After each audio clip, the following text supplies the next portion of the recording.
할렐루야. 아멘. 죄로 말미암아 정령 죽을 수밖에 없는 우리를 구원하시고 영원한 생명길로 인도하기 위하여 우리를 죄를 대신하여 십자가에 못 박혀 죽으시고 부활하신 우리 주님을 향하여 할렐루야 찬양대에서 귀한 찬양을 올렸습니다. 우리 주님께서 영광 중에 받아 주신 줄로 믿습니다. 네, 찬양의 가사처럼 주님이 우리를 향한 그 은혜를 우리가 받아서 영원한 생명에 잇대어 살아가는 삶이 되었으니 그 은혜를 잊지 않고 그 은혜를 늘 보답하며 살아가는 우리 모두가 되기를 주의 이름으로 축원합니다. 이 시간 우리 옆 사람과 복음을 나눕시다. 주님의 은혜를 잊지 맙시다.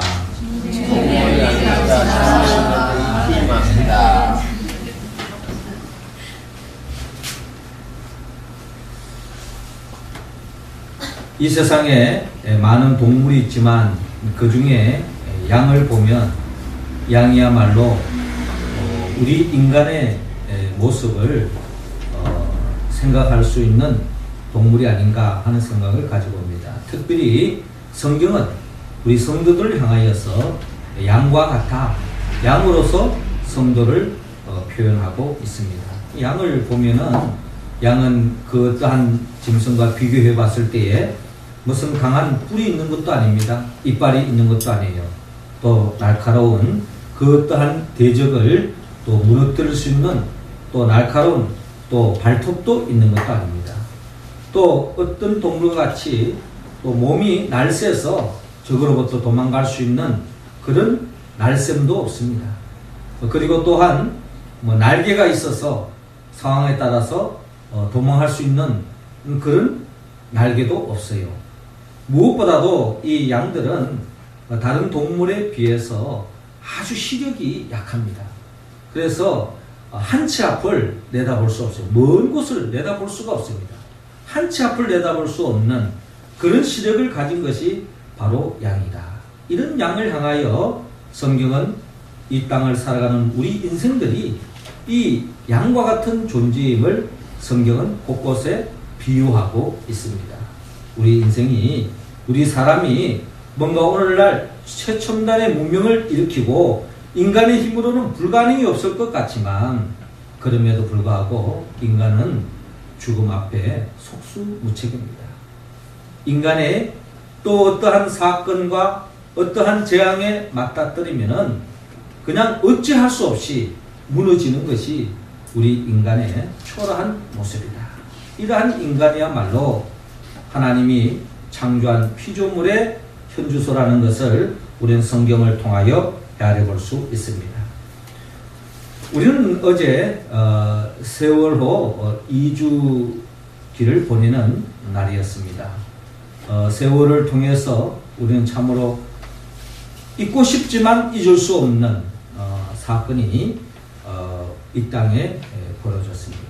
이 사건을 바라보면서 우리 인간이 얼마나 참 나약하고 얼마나 인간의 보잘것없는가를 고백하지 않을 수 없습니다. 꽃다운 청춘이 한순간에 꺾어지는 모습을 바라보면서 또 그런 현장을 바라보면서 우리는 눈을 뜨고 그 현장 속에서 아무것도 할 수 없는 그런 우리의 모습을 고백하지 않을 수 없습니다.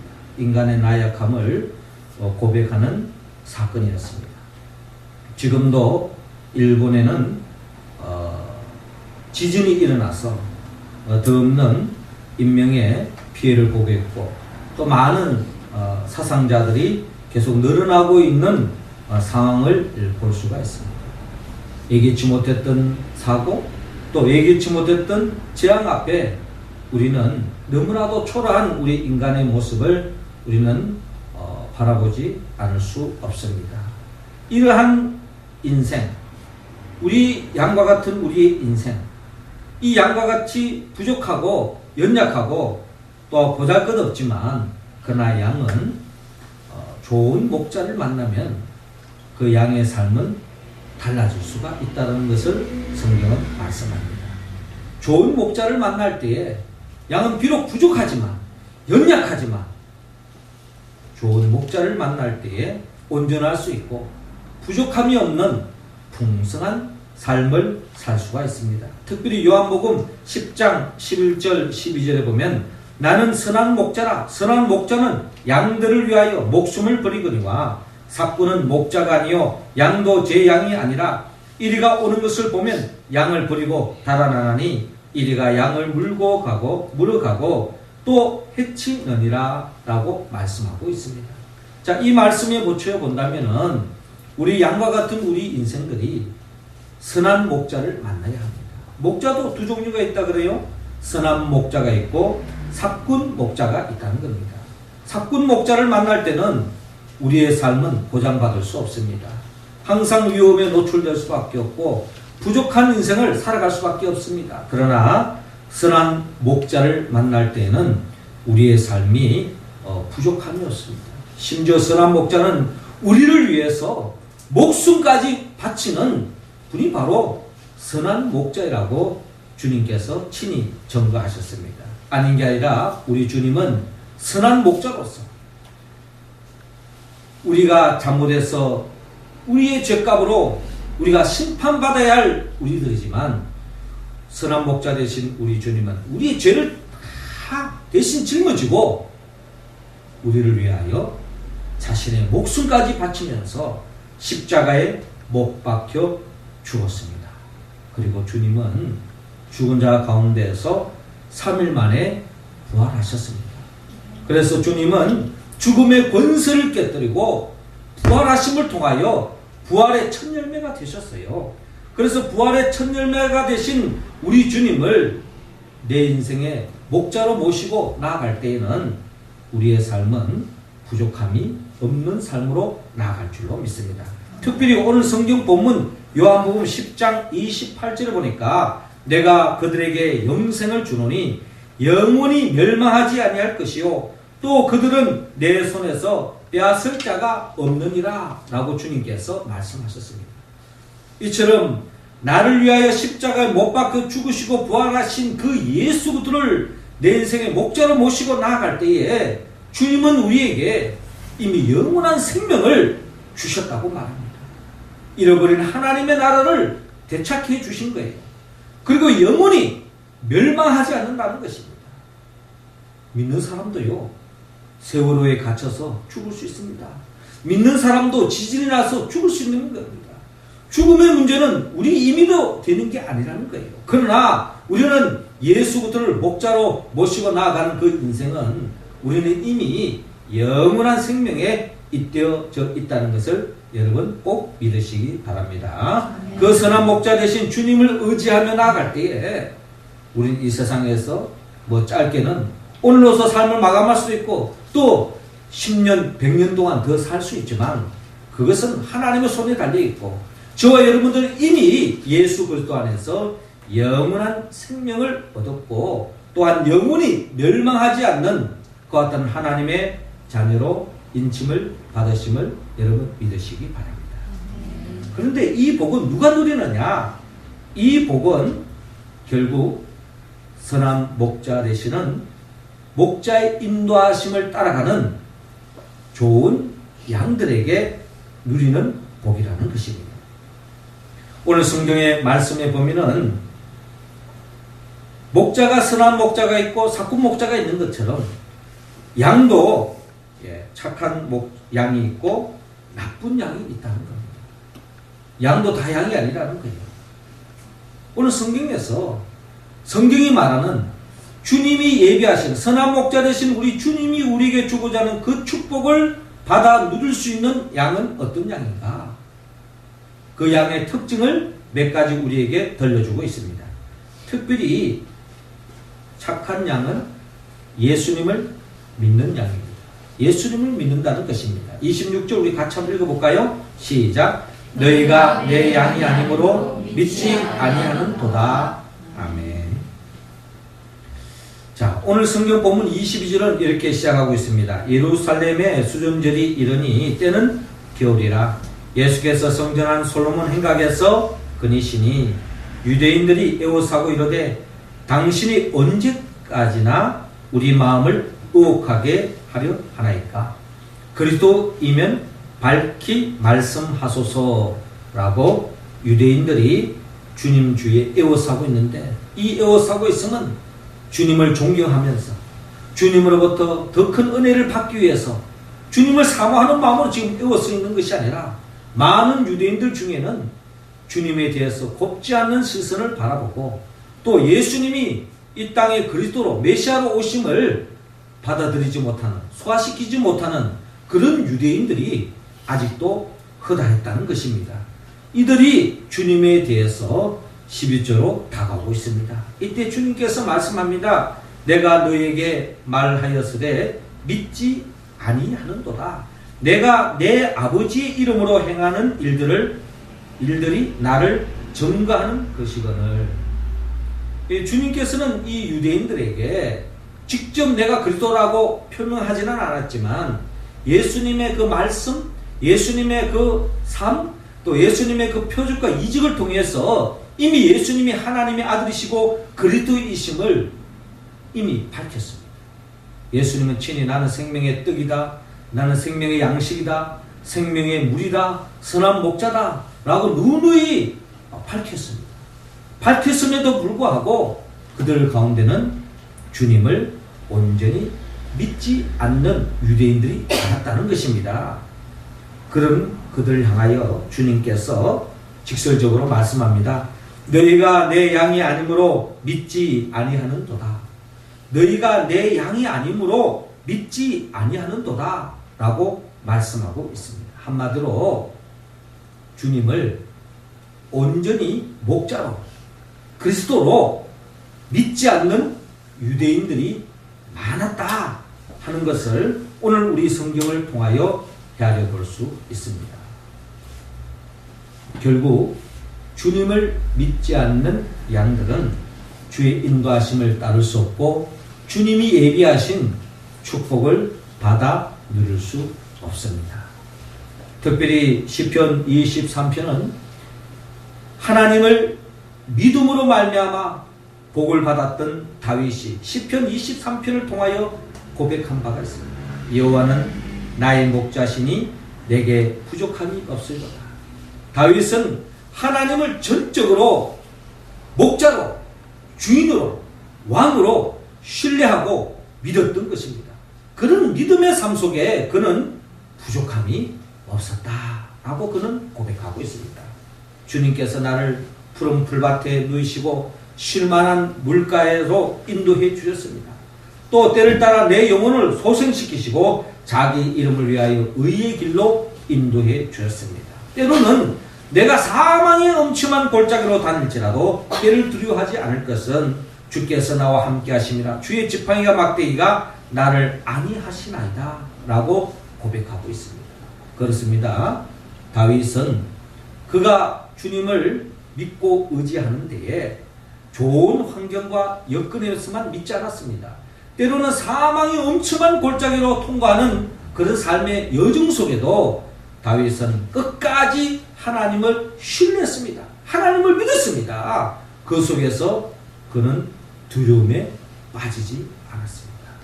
물에 빠지는 경우도 있었고, 다윗의 삶 속에 어떻게 보면 그의 삶의 송두리째 흔드는 지진과 같은 그런 삶의 위기도 있었지만은 다윗은 하나님을 전적으로 목자로 의지하며 나아갈 때에 그때마다 하나님께서 지켜주시고 안위해 주시고 보호해 주심을 그는 고백하고 있습니다.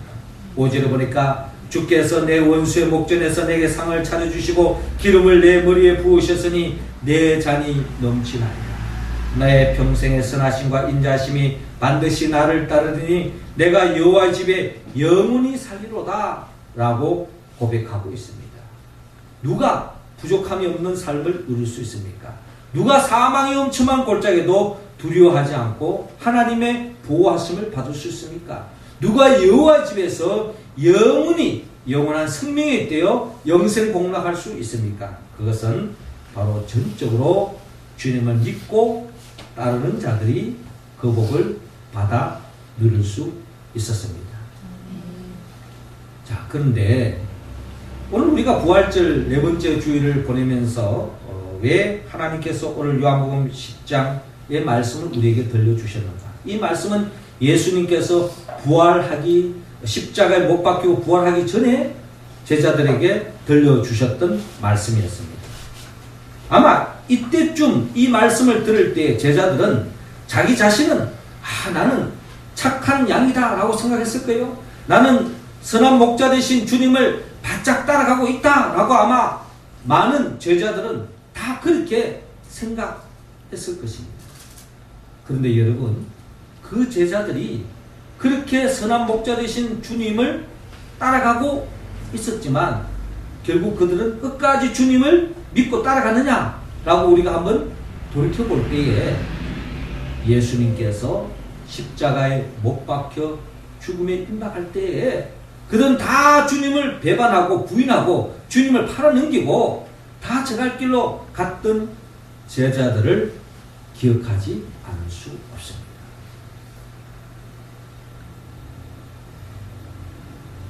그들은 바로 주님이 십자가에 못 박혀 죽을 때에 그들이 믿었던, 그들이 왕으로 목자로 믿었던 그 주님을 배반하고 뿔뿔이 흩어졌던 것이 바로 제자들의 모습이라는 겁니다. 우리도 이런 신앙에 머물러져 있지는 않은지 우리는 한번 좀 생각해 봐야 할 것입니다. 예수님을 믿는데 그것도 내가 바라는 상황대로 전개되어졌을 때, 또 내가 나름대로 기대하는 삶에 그대로 펼쳐질 때에 그것도 나의 주님, 나의 목자, 나의 왕이다 라고 고백하지, 내가 계획하고 내가 꿈꾸는 대로 진행되지 않았을 때 그런 속에도 예수님을 주님이라고 믿을 수 있겠는가 하는 것입니다. 제자들의 모습은 우리들의 신앙을 그대로 표현하고 있습니다. 제자들은 다 제 갈 길로 가고 있습니다. 예수님을 모른다 하고, 심지어 베드로는 예수님을 저주까지 하면서 나는 모르는 사람이다 하고 발을 뺐던 사람이 바로 베드로였어요. 그런데 여러분, 이들이 언제 변하게 되느냐? 죽음의 권세를 깨뜨리고 부활하신 주님을 만나고 난 뒤에부터는 이들이 완전히 변화되었어요. 십자가 앞에서만 하더라도 다 주님을 모른다고 다 제 갈 길로 갔던 그들이었지만 부활의 주님을 만나고부터는 이들의 신앙이 완전히 바뀌어버려요. 한마디로 말해서 전천후 신앙으로 바뀌어버려요. 어떤 상황 속에도 주님을 믿고 의지하는 신앙으로 바뀌었다. 그 계기가 뭐냐? 부활의 주님을 만났기 때문입니다. 부활의 주님을 만나지 않았다면 아마 이들은 상황에 따라, 조건에 따라, 기분에 따라 주님을 믿었을 것입니다. 그러나 부활의 주님을 만나고부터는 그들은 완전히 어떤 상황 속에도 주님을 믿었다 하는 것을 우리가 생각해 볼 때에, 사랑하는 성도 여러분, 이 제자들이 부활의 주님을 만남을 통해서 변치 않는 일편단심 그 믿음을 소유했던 것처럼 우리 모두도 오늘 이 부활의 주일, 부활주일 네 번째 주일을 보내면서 다시 한 번 더 우리의 마음속에 주님을 다 믿고 있지만 상황에 따라 흔들리는 그런 믿음이 아니라 어떤 상황 속에도 믿고 의지하며 나아가는 우리 모두가 되기를 주의 이름으로 축원합니다. 이어서 두 번째로 선한 목자를 따라가는 착한 양들은 예수님의 말씀에 귀를 기울이고 그 음성을 듣습니다. 27절 우리 할렐루야 찬양대원들 읽어주시기 바랍니다. 시작. 내 양은 내 음성을 들으며 나는 그들을 알며 그들은 나를 따르느니라. 아멘. 선한 목자가 예비하신 그 복을 받아 누르는 양의 특징은, 먼저 우리는 양은 내 음성을 듣는다. 주의 말씀에 귀를 기울이고 주의 말씀을 듣기를 원하고 그 말씀을 듣는 것을 가장 기뻐하는 것이 바로 양의 특징이다라는 것입니다. 요한복음 8장 47절은 우리에게 심각한 말씀을 들려주고 있습니다. 하나님께 속한 자는 하나님의 말씀을 듣나니 너희가 듣지 아니함은 하나님께 속하지 아니하였음이로다 라고 말씀하셨습니다. 하나님의 말씀은 무슨 어떤 웅변도 아니고 뭐 설득력을 통해서 복음을 전하는 것도 한계가 있어요. 사도 바울이 선교 여행 속에서도 그가 세상적인 철학을 다 동원해서 복음을 전도했지만 안 받는 사람은 안 받더라는 겁니다. 결국 복음은 하나님께 속한 자만이 그 말씀을 귀를 기울이고 듣더라 하는 것을 오늘 결과적으로 이야기할 수 있는 것입니다. 시편 기자는 시편 1편을 통하여 말씀합니다. 복 있는 사람은 악인들의 꾀를 따르지 아니하며 죄인들의 길에 서지 아니하며 오만한 자들의 자리에 앉지 아니하고 오직 여호와의 율법을 절거하여 그의 율법을 주야로 묵상하는도다. 그는 시냇가에 심은 나무가 철을 따라 열매를 맺으며 그 잎사귀가 마르지 아니함 같습니다. 그가 하는 모든 일이 다 형통하도다. 그렇습니다. 착한 양들은 오늘 성경은 복 있는 사람이라고 말하고, 복 있는 사람의 특징은 늘 하나님의 말씀을 절거하고 그 말씀을 주야로 묵상하고 그 말씀대로 살아가는 사람. 그 인생이 바로 시냇가에 심겨진 나무와 같다. 하나님 말씀을 늘 가까이 하고 그 말씀을 묵상하고 그 말씀대로 살아가는 인생. 그 인생은 시냇가에 심겨진 나무 같다는 겁니다. 그런데 복을 차버리는 사람, 한마디로 시냇가에 심겨지지 않는 나무는 결국 가물어 버리면 메마를 수밖에 없는 것처럼, 그런 인생을 향하여 오늘 본문 4절에 악인들은 그렇지 아니하며 오직 바람에 나는 겨와 같도다. 즉 하나님의 말씀을 늘 가까이 하지 않고 그 말씀을 귀를 기울이지 않는 인생은 결국 바람에 나는 겨와 같도다. 바람에 나는 겨. 조금만 어려움이 없고 태풍이 불면 날아가 버린다는 겁니다. 오늘 새벽에 일어나 보니까 아주 바람이 세게 불더라고요. 마치 여름 때, 장마 때 태풍 불어서 부는 그런 나름대로 분위기로 바람이 아주 세게 불었습니다. 우리 가운데는 바람이 나는 겨가 하나도 없는 것 같아요.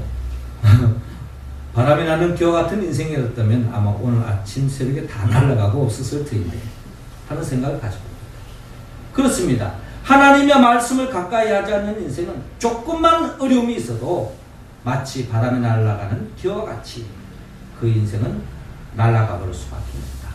그 인생은 악인들의 심판에 임할 수밖에 없을 것이고 의인들의 모임에 들지 않으며 또한 하나님께서 인정받지 못하는 심판의 대상이 될 수밖에 없다는 것입니다.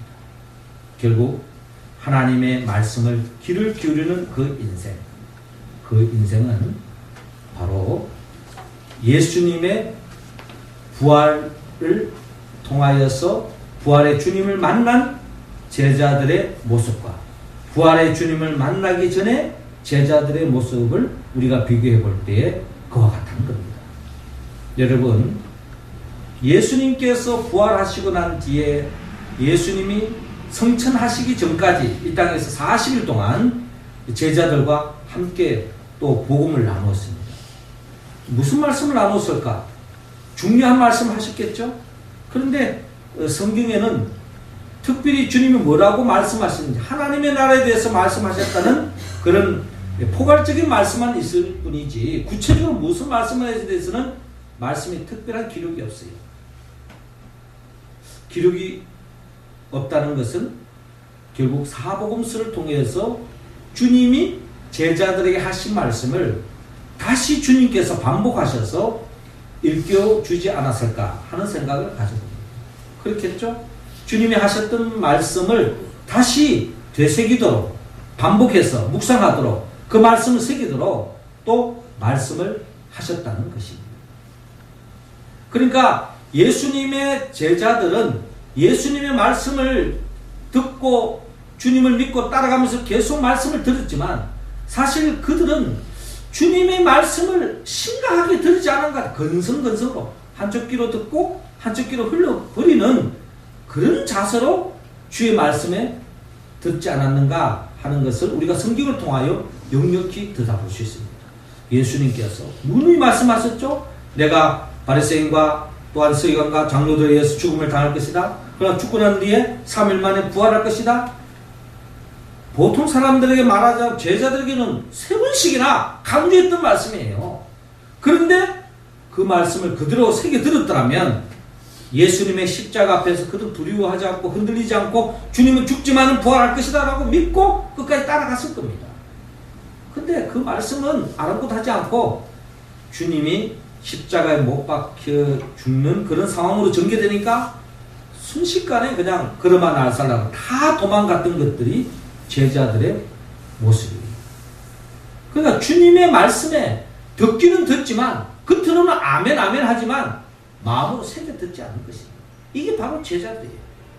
그랬던 제자들이 십자가에 못 박혀 죽으시고 부활하신 주님을 만나고부터는 그들이 주님의 말씀에 귀 기울이는 자세가 완전히 달라졌다는 거예요. 우리도 이런 신앙으로 세움 받을 수 있기를 주의 이름으로 축원합니다. 말씀은 듣고 있지만 물론 그 전에 말씀 안 들을 수도 있어요. 그러나 말씀을 듣는다고 해서 다 듣는 게 아니라는 겁니다. 듣기는 듣지만 생각은 딴 데 갔을 수 있는 거예요. 마음은 콩밭에 갔을 수 있는 겁니다. 그러니 우리는 부활의 주님을 만나고부터 주의 음성을 귀를 기울이는 자세가 완전히 변화된 예수님의 열한 제자처럼 우리도 주의 말씀에 귀를 기울이고 그 말씀 마음에 새기고 그 말씀에 묵상함으로 시냇가에 심겨진 나무와 같은 그런 인생을 살아가는 우리 모두가 되기를 주의 이름으로 축원합니다. 마지막 세 번째로 주님은 또한 우리에게 예수님을 따라하고 말씀합니다. 27절 다시 한 번 더 우리 같이 읽습니다. 시작. 내 양은 내 음성을 들으며 나는 그들을 알며 그들은 나를 따르느니라. 아멘. 그렇습니다. 선한 목자 되신 우리 주님은 나는 그들을 알며 그들은 나를 따르느니라 라고 말씀하고 있습니다.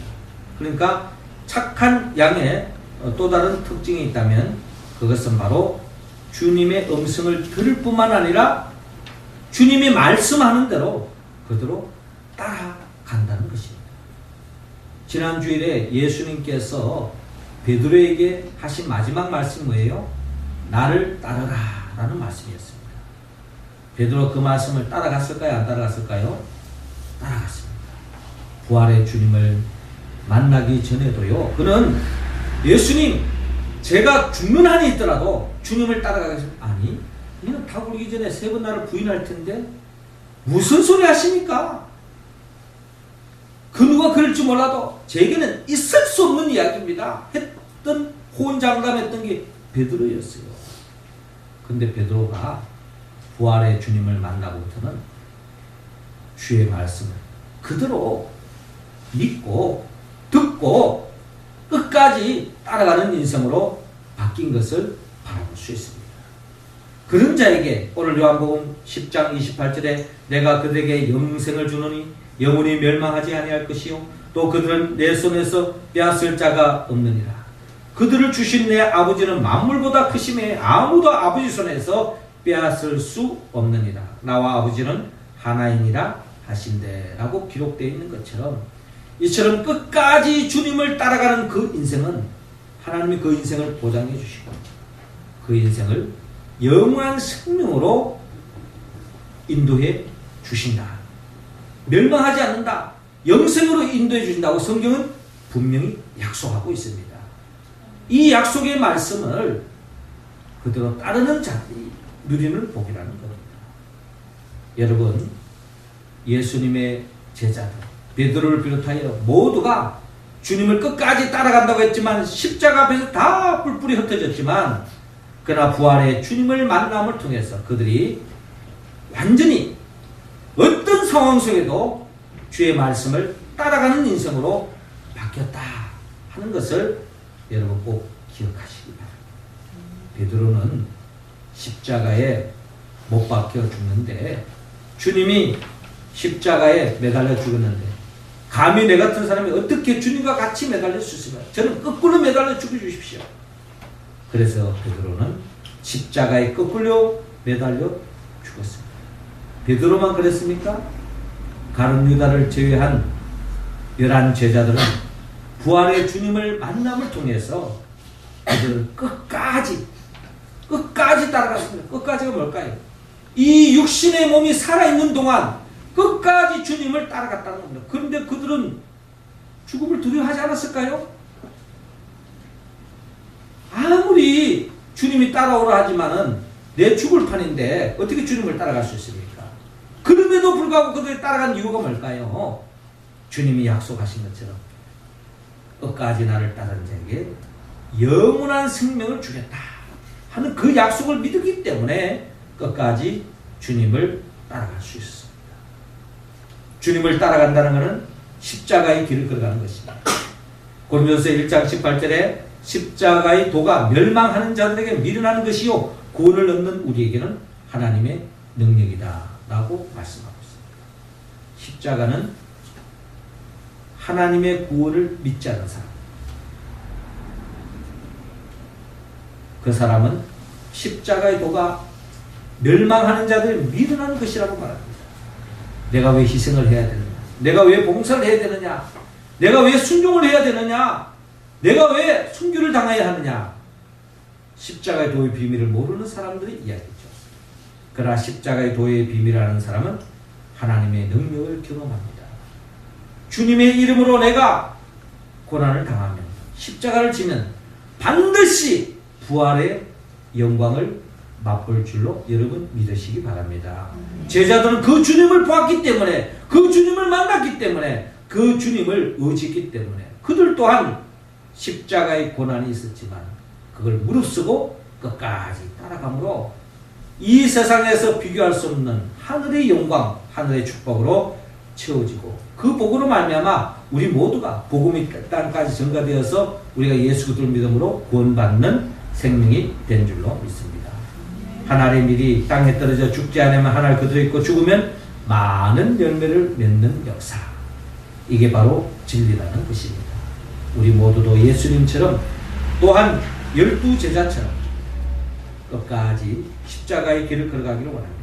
사랑하는 성도 여러분, 주님은 우리들에게 부활의 주님을 통하여서 다시 한 번 더 예수님을 믿기를 원합니다. 건성건성 믿는 믿음이 아니라 어떤 상황에도 믿고, 어떤 상황에도 주의 말씀을 듣고, 어떤 상황에도 주님을 끝까지 따라감으로 하나님이 예비하신 그 복, 멸망치 않고 영생의 복을 누리는 우리 모두가 되기를 주의 이름으로 축원합니다.